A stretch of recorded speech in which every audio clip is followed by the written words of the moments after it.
Welcome to Das coaching.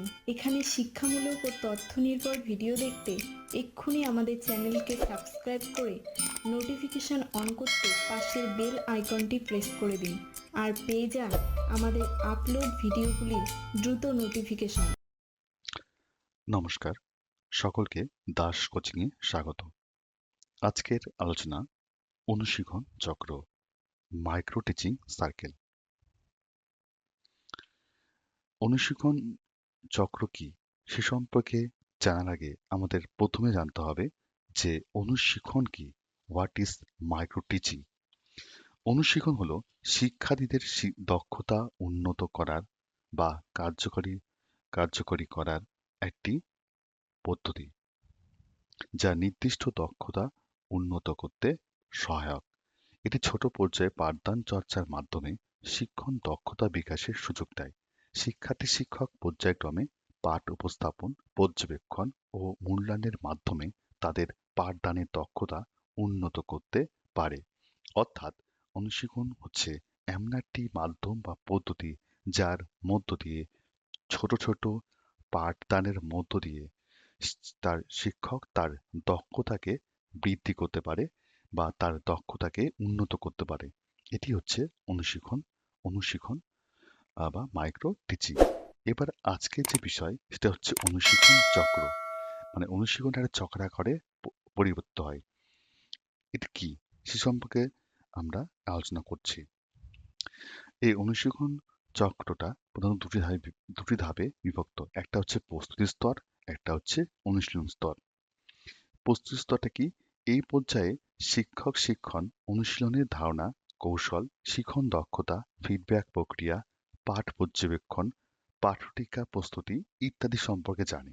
অর্থাৎ কি বলেছে যে অনুশীলনের ধারণা, অনুশীলনটা কি, কিভাবে অনুসরণ করতে হয়, কৌশল কি, কৌশলে অনুসরণ করতে হয়, আমি কিভাবে কখন আমি ব্যাখ্যাদান করব, কখন প্রশ্নকরণ করব, কখন ফিডব্যাক নিব, কখন বোর্ড ওয়ার্ক করব, এই কৌশল।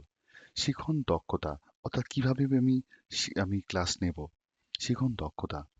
ফিডব্যাক প্রক্রিয়া, এবার কি করে ফিডব্যাকটা নেব, এবং পাঠ পর্যবেক্ষণ, কিভাবে আমি পাঠটাকে পর্যবেক্ষণ করব, আরো আমাকে উন্নত করব, এগুলো সে এবং পাঠটিকা অর্থাৎ লেসন প্ল্যান, কিভাবে একটি পাঠকে লেসন প্ল্যানে রূপান্তরিত করব, এগুলো সবগুলি এই প্রস্তুতি স্তরে সে শেখে।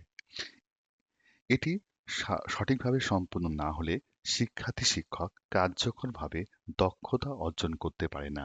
তাই এই স্তরে পর্যাপ্ত নির্দেশনা এবং প্রশিক্ষণ নিশ্চিত করা প্রয়োজন। এই স্তর পরিপূর্ণ হওয়ার পর নেক্সট স্তর হচ্ছে অনুশীলন স্তর অর্থাৎ প্র্যাকটিস ফেজ। এই অনুশীলন স্তরই অনুশীলনের মূল ধাপ, যেখানে শিক্ষার্থী শিক্ষক নির্দিষ্ট দক্ষতা অর্জনের জন্য বারবার অনুশীলন করে। এটি 6টি ধাপে বিভক্ত, যেখানে শিক্ষার্থী শিক্ষক প্রথমে পরিকল্পনা করে, পাঠ উপস্থাপন করে, ফিডব্যাক গ্রহণ করে, সংশোধন করে, পুনরায় পাঠদান করে। ধারাবাহিক অনুশীলনের মাধ্যমে শিক্ষকতার দক্ষতা উন্নত হয়।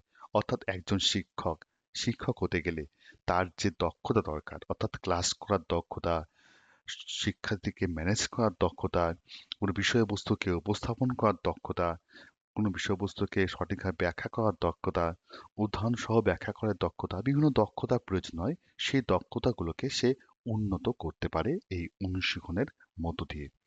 সেটি হচ্ছে ঠিক কোন স্তরে? অনুশীলন স্তরে। তাহলে আমরা কি জানলাম? দুটি স্তর, একটা হচ্ছে প্রস্তুতি স্তর, নেক্সট হচ্ছে অনুশীলন স্তর। এবার জানবো যে অনুশীলন চক্রটা কি।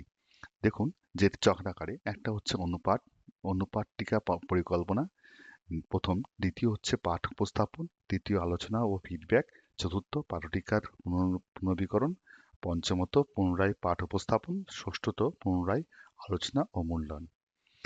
এবার আমরা স্টেপে স্টেপে জানবো যে কিভাবে সেটা হয়।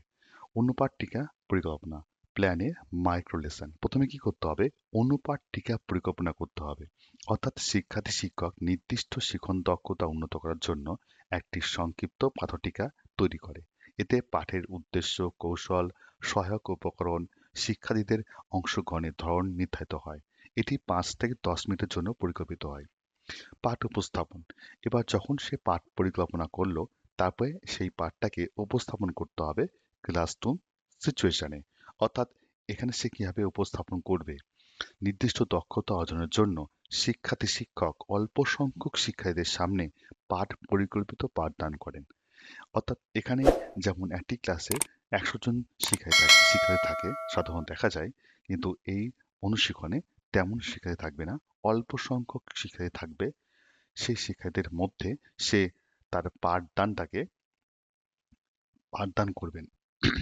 অর্থাৎ তার বাচনভঙ্গি, বোর্ডের ব্যবহার, দৃষ্টি সংযোগ, সময় ব্যবস্থাপনা, প্রশ্নোত্তর পদ্ধতি ইত্যাদি চর্চা তিনি করবেন। এই ধাপে কার্যকর শিক্ষণ কৌশল প্রয়োগ করা হয়। অর্থাৎ তার মন তার মধ্যে যে ভয়, তার মধ্যে যে বিভিন্ন যে সংশয়, সেই সবগুলো এই পাঠ উপস্থাপনের মধ্য দিয়ে সেগুলোকে আহ, সেই আহ, উ- আহ, বাধাগুলোকে বাধা থেকে বেরিয়ে আসার চেষ্টা করে। নেক্সট হচ্ছে আলোচনা ও ফিডব্যাক। শিক্ষার্থী, এটা তৃতীয় স্তর। শিক্ষার্থী শিক্ষকের পাঠদানের উপর সুপারভাইজার বা সহপাঠীরা আলোচনা করে। অর্থাৎ এখানে কি হয়, এখানে যখন শিক্ষার্থীরা যখন পাঠদান করেন, তখন এখানে একজন সুপারভাইজার হয়। অর্থাৎ সে কোনো একজন শিক্ষার্থী যিনি পাঠদান করছেন তাকে দূর থেকে পর্যবেক্ষণ করেন, তার ক্লাসগুলো শোনেন, তার ভালো খারাপ সমস্ত কিছু সে কোথায় তার উন্নতির প্রয়োজন, কোথায় তার দুর্বলতা রয়েছে, সমস্ত কিছু সে নোট ডাউন করেন। অর্থাৎ আহ, এগুলোর কি হয়, এগুলোতে যত বেশি আলোচনাগুলো করা, যতগুলো ফিডব্যাক নেওয়া হয়, সেই ফিডব্যাকের মধ্য দিয়ে সে বুঝতে পারে তার কি কি ভুল রয়েছে, কোথায় তার ঘাটতি রয়েছে, কোথায় তাকে উন্নতি করতে হবে। নেক্সট যে স্তর সেটা হচ্ছে পাঠটিকার পুনর্নবীকরণ। এবার যদি এবার যে প্রাপ্ত ফিডব্যাকের ভিত্তিতে শিক্ষক শিক্ষার্থী তারা পাঠটিকা বা লেসন প্ল্যান সে সংশোধন করে। যদি তার ভুল হয়ে থাকে, কোথাও পাঠদানে ভুল হয়ে থাকে, তাকে সংশোধন করতে করেন এবং কৌশল পরিবর্তন করেন। অর্থাৎ যে কৌশল পরিবর্তন করার প্রয়োজন হয়, যে একটি কৌশলে পড়াচ্ছেন, সে পড়ানোতে তার মধ্যে ভুল হচ্ছে, এটা আরো কিছু নতুন উদাহরণ সংযোগ করা প্রয়োজন। আরো ব্ল্যাকবোর্ড ওয়ার্কটা করা প্রয়োজন। সে হয়তো ব্ল্যাকবোর্ড ওয়ার্ক করেনি, সে হয়তো উদাহরণ দেয়নি, সেগুলোকে সে এই পাঠটিকার মধ্যে পুনর্নবীকরণ এখানে করতে হবে। এটা চতুর্থ স্তর। পঞ্চম স্তর কি, পুনরায় পাঠ উপস্থাপন।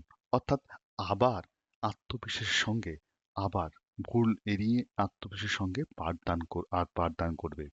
আগের তুলনায় যদি কোনো ভুল হয়, সেই ভুলটা যাতে না হয়, বা আগের তুলনায় আরো বেশি সুন্দর করে কাজকে উপস্থাপন করা, এই পঞ্চম স্তরে সে করে থাকে। অর্থাৎ এই স্তরটা তার বিশেষভাবে গুরুত্বপূর্ণ ভূমিকা রাখে। নেক্সট হচ্ছে পুনরায় আলোচনা এবং মূল্যায়ন। পুনরায় তার দ্বিতীয়বার পাঠদান পর্যবেক্ষণ করে পুনরায় আলোচনা করা হয়। এই ধাপে পাঠদানের মান উন্নত হয়েছে কিনা তা মূল্যায়ন করা হয়। যদি আরো উন্নতির প্রয়োজন হয়, তাহলে চক্রটি পুনরায় করা হয় যতক্ষণ না কাঙ্ক্ষিত দক্ষতা অর্জিত হয়। তাহলে এই যে ৬টি যে স্তর বা ৬টি যে ধাপ, এই ধাপের মধ্য দিয়ে এই অনুশীলন চক্রটা আহ, এটা আহ, চক্রটা হয়ে থাকে। পর্যাপ্ত আহ, চক্রাকারে এটা হয়ে থাকে। ঠিক আছে, চক্রটা আমি আরেকবার বলে দিচ্ছি, ভালো করে দেখুন। যে প্রথমে আছে অনুপাত বা পাঠ পরিকল্পনা, প্ল্যানে মাইক্রো লেসন। দ্বিতীয় স্তর আছে পাঠ উপস্থাপন বা টিচ দ্য লেসন। তৃতীয় স্তরে আলোচনা ও ফিডব্যাক, ডিসকাশন অ্যান্ড ফিডব্যাক। চতুর্থ স্তরে পাঠটিকার পুনর্নবীকরণ বা রিপ্ল্যান দ্য লেসন। পঞ্চম স্তরে পুনরায় পাঠ উপস্থাপন, রিটাচ দ্য লেসন। ষষ্ঠ স্তরে পুনরায় আলোচনা ও মূল্যায়ন, ডিসকাশন অ্যান্ড ফাইনাল ফিডব্যাক। এভাবে এটি চক্রাকারে আবর্তিত হয়। ঠিক আছে, তো এই হচ্ছে আজকের আমাদের ছোট্ট আলোচনা।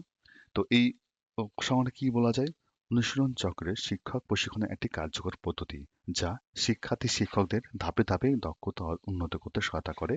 এটি পাঠদানের গুণগত মান বৃদ্ধি করে, আত্মবিশ্বাস বাড়ায় এবং শিখন কৌশল উন্নত করে। ধারাবাহিক অনুসরণের মাধ্যমে শিক্ষকের দক্ষতা পরিপূর্ণ লাভ করে, যা শ্রেণীকক্ষে কার্যকর শিক্ষাদানে সহায়ক হয়।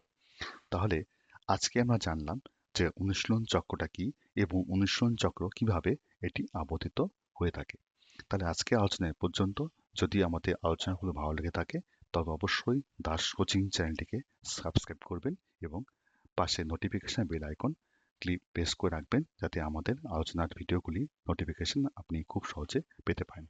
ততক্ষণের জন্য ভালো থাকবেন, সুস্থ থাকবেন।